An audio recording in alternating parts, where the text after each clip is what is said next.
Line आप बोलो। Same situation different reaction. Situation हर आदमी के जीवन में बनती है, रिएक्शन डिसाइड करेगा कि आप क्या बनेंगे। Same situation different reaction. एक बार राहुल जी ने सुनाई थी कहानी, आपको सबको याद है, वापस याद दिलाता हूं। एक बार एक मंदिर में काम चल रहा था, 3 आदमी काम कर रहे थे। पहले वाले से पूछा, एक आया इंस्पेक्शन करने वाला आदमी, उसने पहले वाले से पूछा कि क्या कर रहे हो, देख नहीं रहे हो हमारे कर्म फूटे हुए हैं, पढ़ लेते तो जिंदगी में कुछ हो जाता हमारा, भाटे फोड़ रहे हैं और क्या है। पहला वाला बोल रहा है। दूसरे वाले से पूछा, भाई तू क्या कर रहा है, कि सर परिवार पालना है तो काम करना पड़ेगा, तो काम कर रहा हूं। अच्छी बात यह है कि मंदिर में काम मिला है तो ये मेरे लिए बहुत अच्छी बात है, ये दूसरा वाला बोल रहा है। तीसरा वाला बोल रहा है कि जीवन में काम बहुत किए हैं मजदूरी के, लेकिन इस बार तो जीवन धन्य हो गया, ईश्वर का मंदिर बनाने का मौका मिल रहा है, पुण्य कर्म करने का मौका मिल रहा है,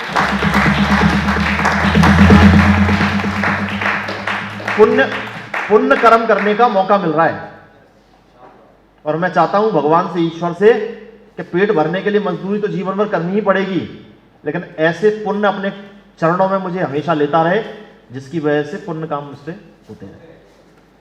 तीनों को शाम को बेलदारी 300-300 रुपए मिलनी है। तीनों को शाम को बेलदारी 300-300 रुपए मिलनी है, तय है तीनों की। उसने ये बात बोली तो ज्यादा नहीं होगी उसकी, और उसने ये बात बोली तो कम नहीं होगी उसकी। तीनों को बराबर मिलनी है, लेकिन तीनों का इंटेंशन अलग है।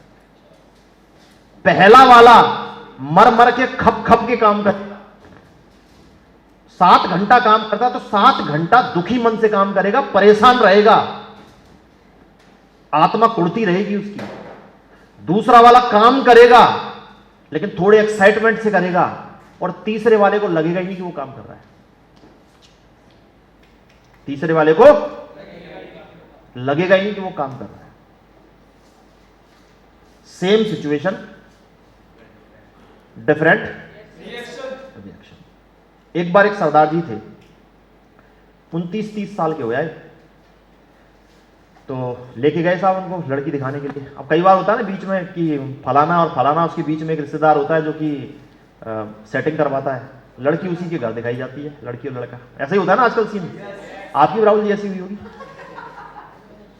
मेरी भी ऐसी हुई। ज्यादातर का ऐसे ही होता है सिलसिला, बीच में एक आदमी होता है जो दोनों तरफ का आदमी होता है, और वो उसके घर पे लड़की लड़का दिखाए जाते हैं।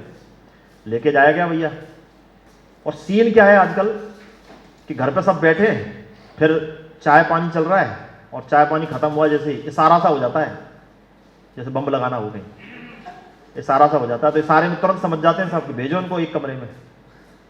यही होता है।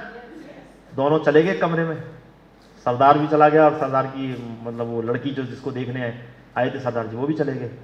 10-15 मिनट तक भीतर बातचीत चल रही थी। जब बात लंबी चले तो ऐसा लगता है कि मामला सेट हो गया, बाहर वालों को खुशी थी, एक्साइटमेंट, यार मामला सेट है। 15 मिनट बाद अंदर से एकदम आवाज सी आई। आवाज इसलिए आई कि सरदार ने भीतर जो कुर्सी थी ना, वो खड़े होकर कुर्सी फेंकी पहले तो, और दरवाजे में लात मारते हुए बाहर आया बहुत तेजी से, और बोला चलो मुझे 1 मिनट भी नहीं रुकना, यहां से चलो फटाफट। घर वाले बोल रहे बात क्या हुई, कि घर बताऊंगा, चलो यहां से पहले। और सबको घर ले गया। घर जाने के बाद पूछा घर वालों ने बात क्या होगी, बता दो सही। बात ये हुई कि मैंने लड़की से ही पूछा कितने साल की हो, कितने साल की, 25 साल की। आज तक कभी किसी से प्यार हुआ कि नहीं हुआ, आज तक किसी को देखा कि नहीं देखा, किसी को आपने प्रपोज किया कि नहीं किया, किसी ने आपको प्रपोज किया कि नहीं किया। बस मैं चलाया इस बात पर कि क्यों, जो लड़की आज तक 25 साल में किसी की नहीं हुई, वो मेरी क्या हो जाएगी।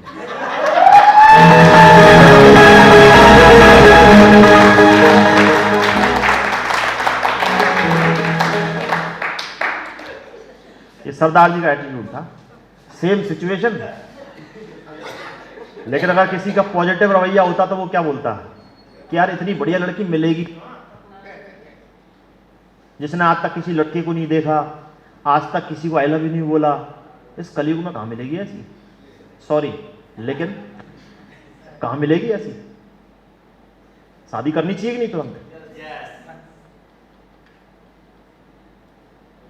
करना चाहिए। लेकिन सरदार जी का रिएक्शन क्या था?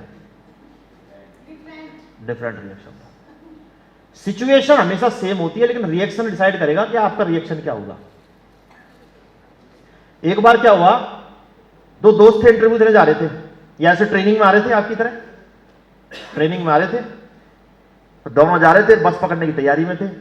अचानक से क्या हुआ कि एक के ऊपर छेड़ कर दी कबूतर ने, तो वो झाड़ने लगे, अरे यार किस्मत ही खराब है मेरी तो, वास्तव में कुछ भी बढ़िया करने निकलता हूं तो ये मतलब कोई ना कोई नाटक हो ही जाता है। अब देखो कपड़ा खराब हो गया यार, ये फलाना ठिकाना, और मतलब इसने परेशानी जताना शुरू कर दी। दूसरी वाला उसकी तरफ हंस के देखा और बोला कि बढ़िया, भैंस नहीं उड़ती, बढ़िया है भैंस नहीं।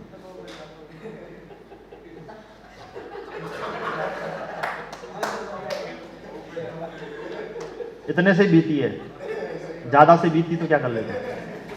अब आप में से एक आधा आदमी के मन में ये बात चल रही है, मैं आगे भी समझाऊंगा इस बात को कि सर ये सब बात फालतू की बातें हैं, ऐसा थोड़ी होता है कोई,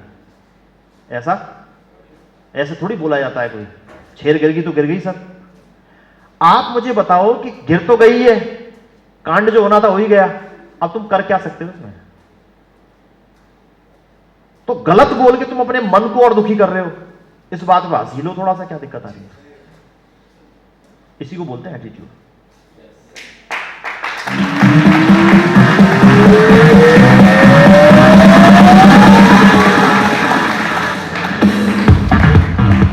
सेम सिचुएशन,